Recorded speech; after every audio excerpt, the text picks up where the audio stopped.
You know, the Bucky Hatfield called me. He had a school up at Tennessee, and he called me and he said, "Hey Ralph, let's do a field trip."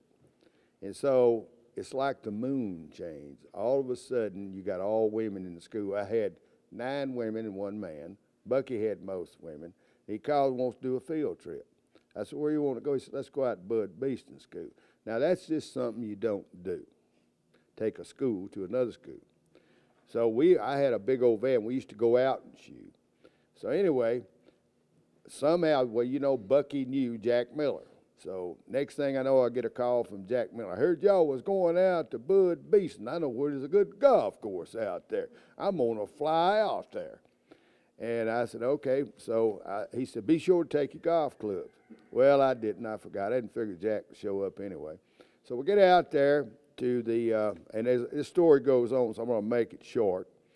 But anyway, we get down there. So you know how Bud was.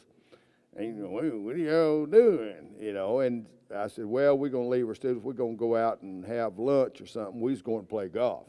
So we all loaded up. Jack met us out there. We got in the car, so we had to rent some clubs. So we go out to this golf course, and there had to be this young lady there. So she had on a low neck thing, and she's driving around this golf cart selling beer. Well, we decided to have a beer, and every time she bent over, I don't think I have to elaborate, but we got to, "I don't want that beer, give me that beer." So we got to drinking those beers. Well, I don't know whether we ever finished or not.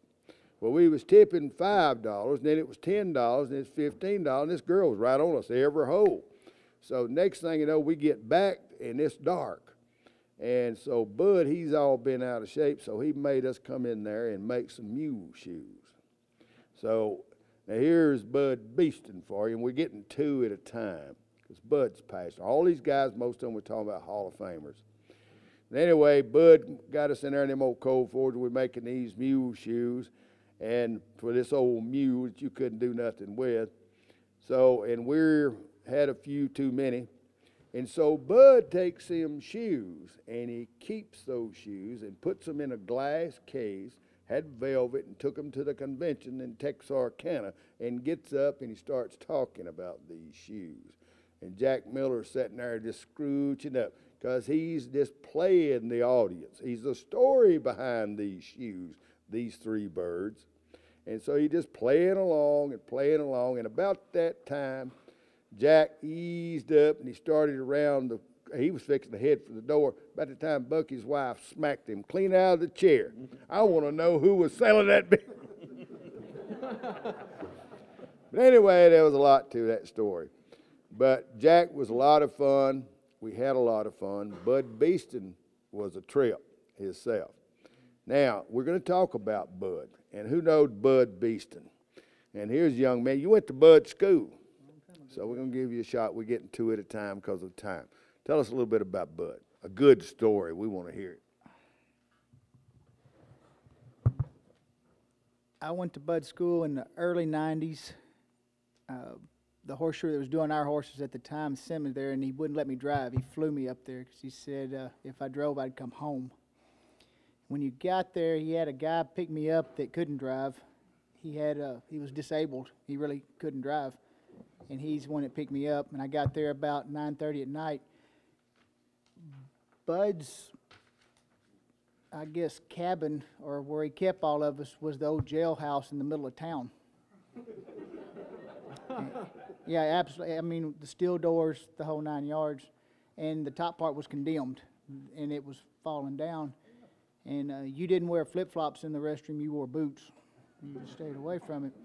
And when you went to his school in the mornings, you passed his old school from where his wife before him had left, and he had moved his school down about a mile. So you had his old school right here, and she'd wave at you when you drove by.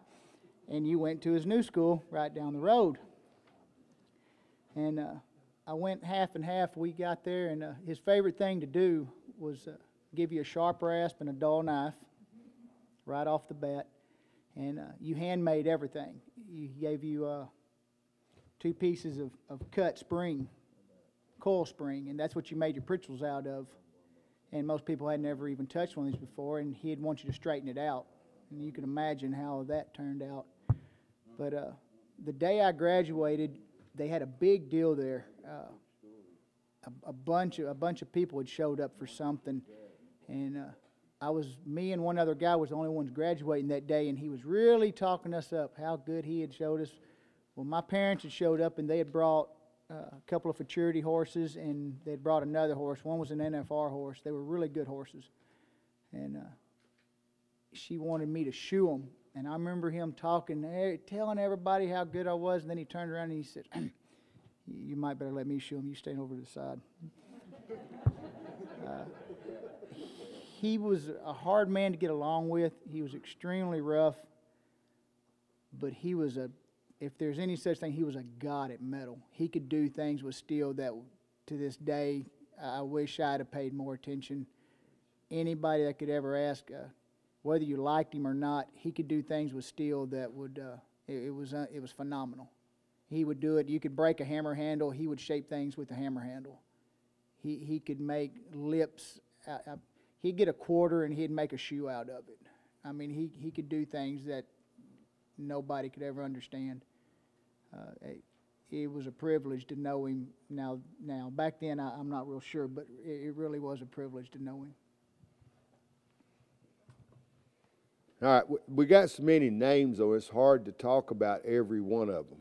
So I'm going to take a short break, have a commercial, and we'll come right back.